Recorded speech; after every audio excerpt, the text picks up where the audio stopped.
ஒரு நிமிஷம் கேளுங்க. குழந்தைகள் தாய் தந்தையிட்ட அன்பா இருக்கணும் அப்படின்னா இந்த 5 டிப்ஸ் ஃபாலோ பண்ணி பாருங்களேன். ஃபர்ஸ்ட், எப்போதான் அவங்க வராங்களோ உங்ககிட்ட நல்லா அவங்கள அரவணைங்க.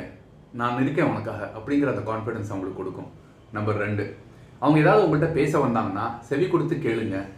உடனே உங்களோட ஒப்பீனியனை அவங்கள்ட்ட கொடுத்துடாதீங்க. என்ன சொல்ல வராங்கன்னு பூரா கேளுங்க. நம்பர் 3, எப்படி அவங்க ஏதாவது தவறு செஞ்சால் திட்டுறீங்களோ, நல்லது செஞ்சால் உடனே நீங்கள் அதை வாழ்த்தவும் செய்யணும். முடிஞ்சால் ஒரு சின்னதாக பரிசும் கொடுக்க முயற்சி செய்யுங்க.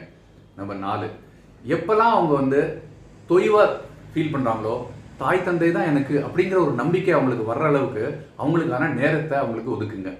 எப்போ பார்த்தாலும் பிஸியாக இருக்கேன்னு வாழ்க்கையை தொலைச்சிடாதீங்க. நம்பர் 5, ஒரு சாப்பாடாவது ஒரு நாளைக்கு கூட உட்காந்து எல்லாரும் சாப்பிட்ற மாதிரி ஒரு பழக்கத்தை கொண்டு வாங்க. நிறைய விஷயங்கள் தாய் தந்தையிட்டேருந்து இந்த டைனிங் டேபிளில் அந்த குழந்தைங்க கற்றுக்குறாங்க. இந்த 5ஐயும் நீங்கள் முயற்சி செஞ்சு பாருங்கள். ரொம்ப சந்தோஷமாக இருக்கும். குழந்தைங்களும் அன்பாக இருப்பாங்க.